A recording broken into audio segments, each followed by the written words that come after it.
Bon dia a tothom. En primer lloc ens presentem. Som en Toni Marín i la Laura Porta. Hola, bon dia. Professors dels estudis d'Informàtica, Multimèdia i Telecomunicacions, i us explicarem a grans trets quines són les principals característiques de l'audiovisual didàctic, quines particularitats té el vídeo docent en el grau de multimèdia i com dissenyem i produïm els vídeos docents a partir dels principis d'aprenentatge multimèdia. Si en Toni...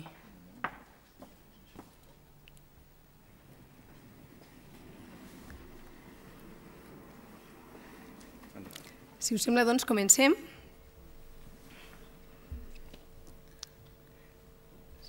Hola, bon dia.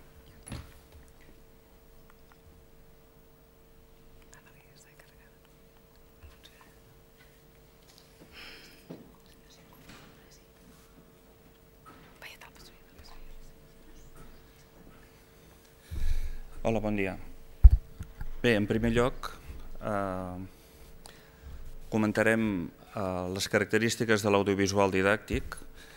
L'audiovisual s'ha fet servir regularment des de fa temps com a recurs didàctic i el que us presentarem és una comparació entre la utilització tradicional del vídeo i l'adaptació que fem per tal d'utilitzar-lo dintre d'un entorn online.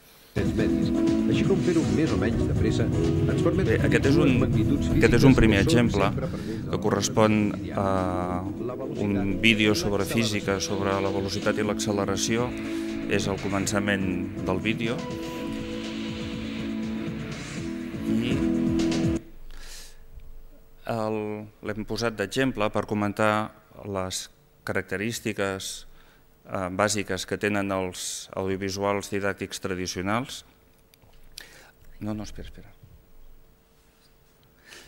En primer lloc, són productes que tenen una estructura narrativa pròpia, és a dir, són programes que comencen i acaben, són autocontinguts en certa forma, són productes autònoms que es poden visionar i reproduir per ells mateixos. Sempre hi ha una necessitat de sintetitzar la informació en un vídeo, perquè si no, si intentem incloure molta informació ens surten productes molt llargs i avorrits moltes vegades. Tenen més aviat funció motivadora i d'estímul a buscar ampliar els coneixements que no pas de contindre'ls ells mateixos com a producte. Mostren processos no visibles i això és la idea de la càmera com un ull privilegiat, la capacitat de posar la càmera i de mostrar enquadraments i composicions i angles que no veiem normalment. És un instrument per vehicular continguts bàsicament dinàmics i sempre hi ha, quan fem un vídeo didàctic, una balança entre el que és el ritme audiovisual per ell mateix i la claredat expositiva i a vegades un i l'altre es contrarresten. No sempre, si donem el ritme que tindria un audiovisual, queda prou clar el que volem explicar. I pensem que és important en el disseny del clip educatiu buscar factors d'entreteniment, de divulgació i d'anar incloent les claus del llenguatge publicitari dintre la construcció del vídeo didàctic. Bé, el treball que presentem està situat dintre de l'entorn de la UOC, és a dir, és un campus virtual, i dintre de la UOC les experiències són el grau de multimèdia dels estudis d'informàtica, multimèdia i telecomunicació, que són tots els exemples que veureu pertanyen en aquesta part. Bàsicament treballem amb l'ús del vídeo en la creació de materials didàctics i val a dir que ho podem fer des que s'ha anat generalitzant l'ús de plataformes com YouTube o Vimeo en la distribució del vídeo. Els primers anys del grau, cap al 2000, era bastant més conflictiu treballar en vídeo perquè no hi havia un suport a la xarxa que ens permetés una distribució fluida. Bé, el format dels materials didàctics, en primer lloc, si abans hem dit que el vídeo és autocontingut, que és un producte autònom, aquí no l'utilitzem com a producte autònom, sinó que fem tots els vídeos com a petites pastilles de curta durada que s'inclouen dintre de dels materials didàctics. Aquest, per exemple, és un Plano exemple en base a la aproximación que se realiza a la realidad. de la planificació de Más l'assignatura o de menos vídeo. detallada de tipos de planos. Plano medio, gran plano general, plano de detalle, plano americano. És un producte no autònom, com dèiem, no és un vídeo que es pugui visionar per ell sol, sinó que és de curta durada i s'inclou sempre dintre d'una estructura dels materials didàctics. En aquesta captura de pantalla hi ha el format dels materials didàctics i a l'interior hi ha un clip de vídeo, en aquest cas parlant de la diferència entre el pla des de la dimensió temporal o de la dimensió espacial. Com podeu veure, és un clip de vídeo inclòs dintre d'una estructura més gran, que és l'apartat, és a dir, l'estructura narrativa és l'apartat i el vídeo és només un complement, un element més d'aquesta estructura narrativa, no és un element que sigui autònom narrativament per ell mateix.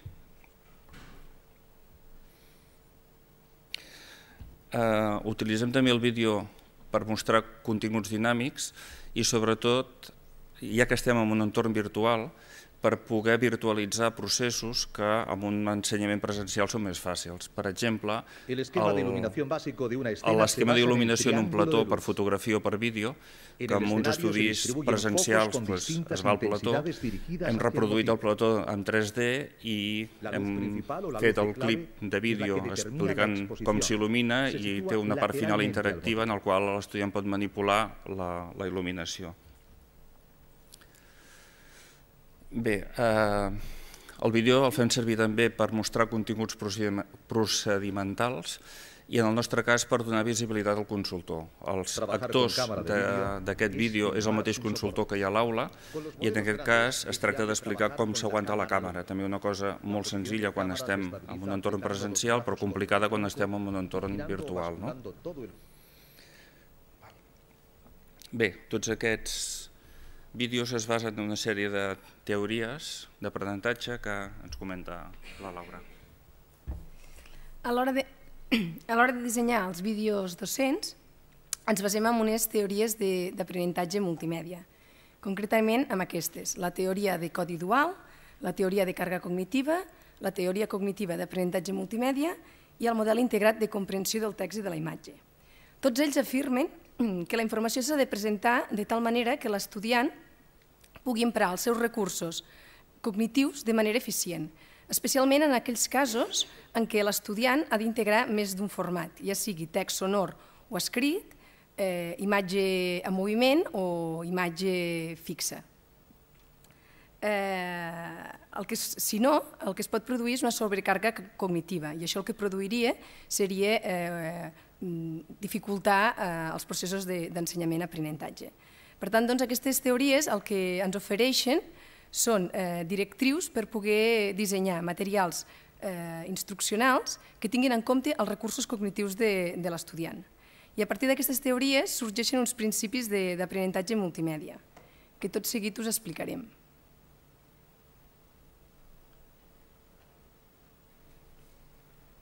El principi multimèdia afirma que l'estudiant aprèn millor des de text i imatges que únicament amb text.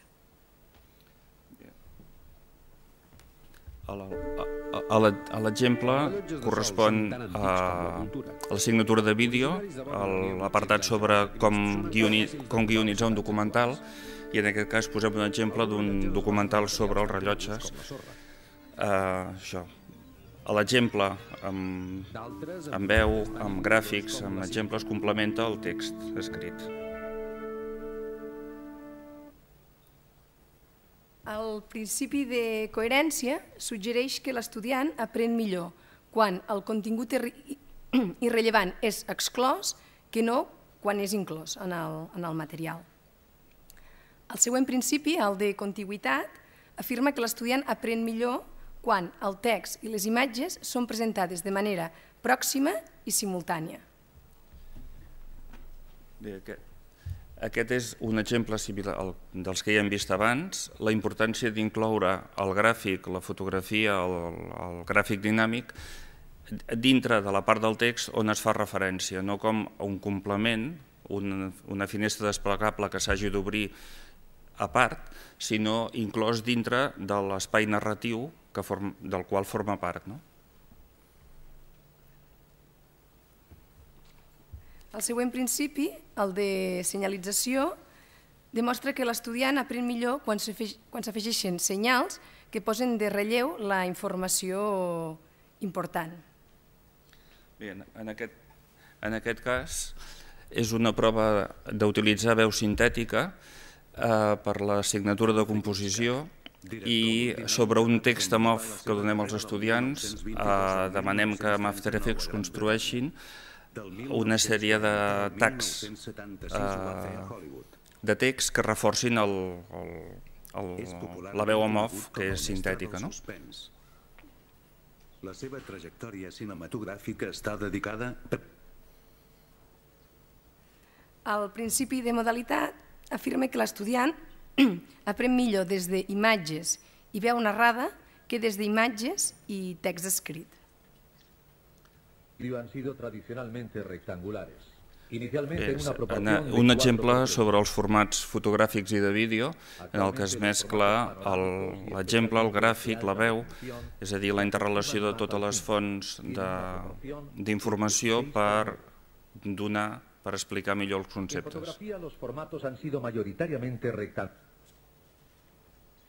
El principi de segmentació postula que l'estudiant afirma millor quan el vídeo docent és presentat en segments i que l'estudiant pot controlar que no pas amb una unitat contínua.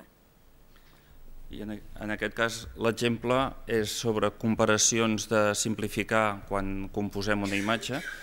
Hi ha una sèrie de... Bueno, sembla que costi de carregar. Hi ha d'exemples similars en el qual un dels quadres és més simple que l'altre i els mostrem els dos per contigüitat.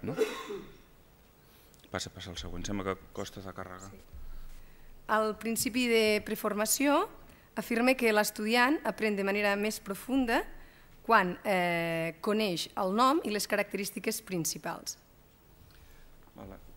Aquí és un apartat en què s'explica la velocitat d'obturació de la càmera de vídeo i abans de començar es mostren dos exemples d'un mateix mòbil filmat a velocitat normal i a velocitat d'alta obturació per veure el contrast estètic i després es passa a explicar el per què. És a dir, s'utilitza el vídeo com a introducció empírica, en certa forma, del concepte que s'explicarà després. El principi de veu demostra que l'estudiant aprèn millor quan la veu és parlada amb un accent humà que no pas quan és una veu sintetitzada. I no ens surt.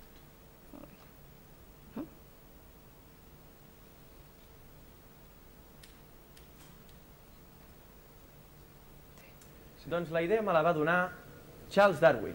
Sí, aquest gran naturalista. En aquest cas és una prova també per crear elements de ficció, un suposat actor que explica, en aquest cas, una interrelació entre el que és un projecte i que hem utilitzat un croma per anar passant per darrere imatges. Imagineu que en els seus viatges a bord del Beagle, Darwin hagués... I finalment, el principi d'exemples elaborats afirma que l'estudiant aprèn millor quan, a l'inici del procés d'adquisició d'una competència, rep un exemple elaborat.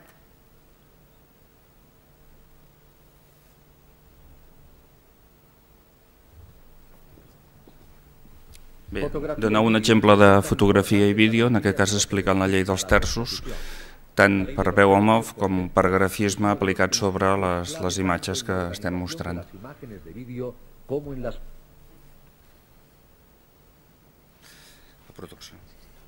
Bé, la producció de la major part de tots aquests vídeos, alguns és utilitzant imatge d'arxiu i tots són de producció pròpia.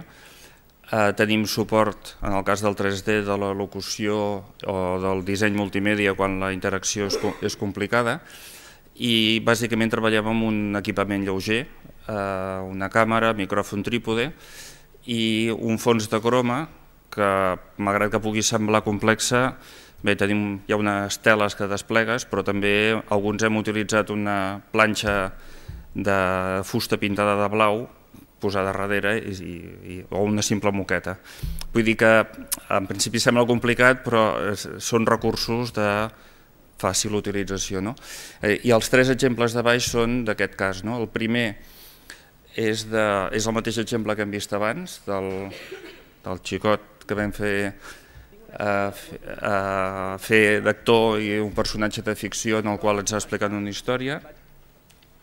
El següent correspon a l'autoria dels materials de composició, en el qual hem entrevistat el consultor de la signatura i ens va explicant els continguts de la signatura de composició en base a entrevista en lloc de text, i llavors en el fons anem passant els exemples dels quals fa referència.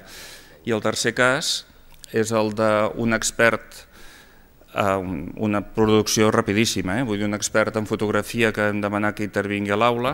En una tarda el filmem una sèrie d'entrevistes filmades davant del croma i després per darrere anem passant els exemples als quals fa referència.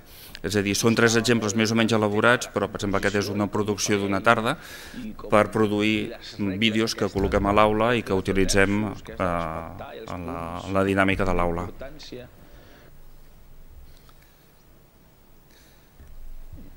Bé, doncs moltes gràcies per la vostra atenció i això és tot.